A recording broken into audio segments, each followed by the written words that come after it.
พี่น้องมื้อนี้เฮาไปฟังข่าวจากทางวงเจริญของเสียก่อนกับวงเสียงอีสานแน่จักหน่อยพี่น้องเอ่ยเจ๊เดียวโต๊ะจีนอุบลราชธานีเสียบี้เรามาโพสต์ว่าจังซี่ล่ะยินดีต้อนรับน้องผลไม้สู่ครอบครัววงเจริญพนาบานะแม่นผู้ใดล่ะน้องผลไม้น้องดิดกีบ่น้องลำไยบ่น้องบักต้นน้องบักฟักบักแฟง น้องผู้ใดล่ะน้องผลไม้สู่ครอบครัววงเจริญบัดนี้เสียก่อนผู้บริหารก็เลยมาเขียนว่าจังแม่นพอพระคักเนาะเสียบี้หลังไม่แน่เด้อแม่นไผนั่นว่าซั่นว่าหลังไม่ไปหาเสียก่อนแน่เสียก่อนเพิ่นผู้บริหารวงเจริญ เสียบี้รับเขามาแล้วรับน้องผลไม้เขามาแล้วพี่น้องเอ๋ยบัดนี้น้องผลไม้ก็เลยเปิดหน้าออกว่าแม่นผู้ใดแม่นลิ้นจี่มังคุดละมุดลำไยหรือแม่นผู้ใดบัดนี้ผู้เปิดหน้าออกพันแม่นน้องส้มโอโลเดียววงเจริญบันเทิงศิลป์พนาว่าส้มโอโลเดียวน้องส้มโอน้องผลไม้เข้าสู่ครอบครัววงเจริญบัดนี้เสียก่อนก็มาแซ่โพดว่าเสียวีเพิ่นโอบเอาคือหยังนี่ยินดีต้อนรับสู่ครอบครัววงเจริญครับว่าซั่นว่านั่นน่ะวงเจริญต้อนรับน้องส้มโอโลเดียววงเจริญนี่เป็นวงหมอลำของเสียก่อนเป็นผู้บริหารพี่น้องเอ๋ยโดยมีคุณแม่เดียนพินอำนวยพรมาเป็นศิลปินหลักเป็นตัวเป้งของวงก็ว่าได้พี่น้องเอ๋ยเสียก่อนนี่ช่วงระยะหนึ่งเราเคยเข้าไปบริหารเสียงอีสานดิไปช่วยไปส่วนซอยเสียงอีสานตอนเสียงอีสานกำลังสิไปบ่ไหวพี่น้องเอ๋ยเสียงอีสานนี่มีผู้เข้าไปส่วนอยู่3คนเด้อคนแรกนี่เฮียหน่อยเข้าไปส่วนก่อนเฮียหน่อยออกมาเสียก่อนเข้าไปส่วนต่อกำลังสิวูบเสียก่อนเข้าไปส่วนต่อเฮียหน่อยออกมาดังสิวูบเสียก่อนออกมากำลังสิวูบอีกอาจารย์เอกจักรพัฒน์เข้าไปส่วนต่อไปส่วน3คนเสียก่อนหลังจากถอนตัวออกจากเสียงอีสานก็มาตั้งหมอลำวงเจริญฤดูกาลแรกเป็นหมอลำที่ว่าได้มาแรงพอสมควรนะฤดูกาลแรกเขาเจ้ากับพ่อมีงานเลยแหม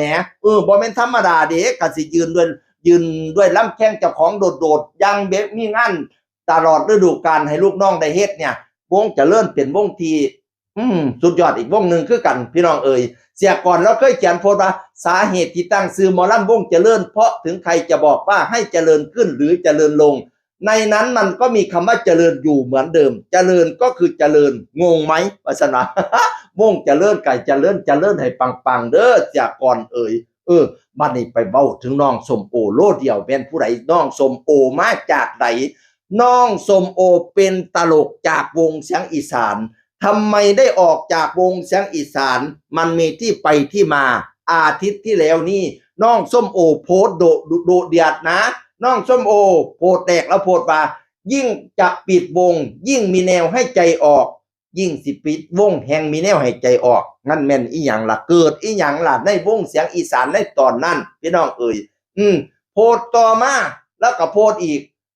มึงมากลัวเอาน้ำเติมรถไปล่ำตีคือบ่จ่ายเงินมาอิสันดังว่าซั่นว่าเจ้าว่าข่อยเอาน้ำเติมโบสติไปหาล่ำนั่นน่ะคือบ่จ่ายเงินมาอิสันดัง โอ้โธโพดนี่ดูเดียดเด้แล้วโพดถึงผู้ใดล่ะพี่น้องว่าข่อยเอาน้ำเติมรถติเอาน้ำมันดิเติมน่ะคือบ่จ่ายเงินให้แน่หลายคนก็มาเม้นว่าดิมีบางคนมาเม้นว่าจังซี่ล่ะพูดให้มันเคลียร์หน่อยครับว่าเงินอะไรออกมาโพสต์แบบนี้เขาเชื่อมโยงไปเรื่อยวงก็เสียหายเจ้าเว้าให้มันเคลียร์เจ้าเขาเสื่อมโยงไปฮอดวงเสียงอีสานวงมันเสียหายแล้วก็เลยโพสต์มาเม้นว่าเงินค่าจ้างค่าตัวนี่แหละค่ะนัดโอนจ่ายแต่เมื่อวานแต่ยังไม่จ่ายมาค่ะตอนที่พิมพ์ 11.18 นเคลียร์ไหมคะว่าซั่นว่าโอ้ยดูเดือดพี่น้องเอ๋ยว่ากันไปเม่นกันไปเบ้นกันมาสรุปคือเราบ่ได้ค่าตัวจากวงเสียงอีสานหลายคนก็มาบอกว่าเราคือบ่ไปเว้าหลังไมค์คือบ่ค่อยเว้าค่อยจาเว้าจังซี่คือจังว่าจังไดคือสิตัดขาดกันเป็นการประจานเขาเนี่ยเป็นเจ้า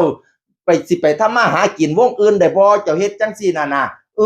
สิบ่เป็นการขาดตัวตุยตี้ว่าซั่นว่าน่ะเจ้ามาโพสต์จังซี่น่ะไปรับอยู่วงอื่นเขาสิ เอาเจ้าตี้ว่าซั่นว่านั่นน่ะเฮ็ดให้วงเขาเสียหายหน่อยบ่ทันโดนเสียงอีสานก็มาบอกว่าให้ส้มโอยุติบทบาทตั้งแต่วันนี้เป็นต้นไปนะครับว่าซั่นว่านั่นน่ะหลายคนที่เขาไปเสียแล้วก็ว่าให้กำลังใจเด้อธรรมดาละเฮ็ดงานผู้ใดก็ต้องการเงิน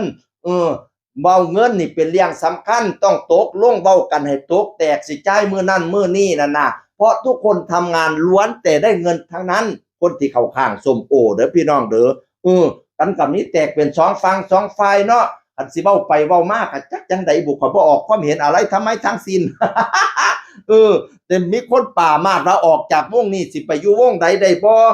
เราก็เลยว่าตั้งหลักซะก่อนเนาะว่าซั่นว่าน้อยบ่ทันโดนก็บอกว่าขึ้นวงหมอลำแน่นอนค่ะว่าซั่นว่าอีกโพสต์สุดท้ายก็บอกว่าส้มโอโลเดียววงเจริญนั่นล่ะพี่น้องเอ๋ยส้มโอโลเดียววงเจริญบันเทิงศิลป์ส้มโอโลเดียวไปอยู่วงเจริญบันเทิงศิลป์แล้วออกจากเสียงอีสานไปอยู่น้ำเสียก่อ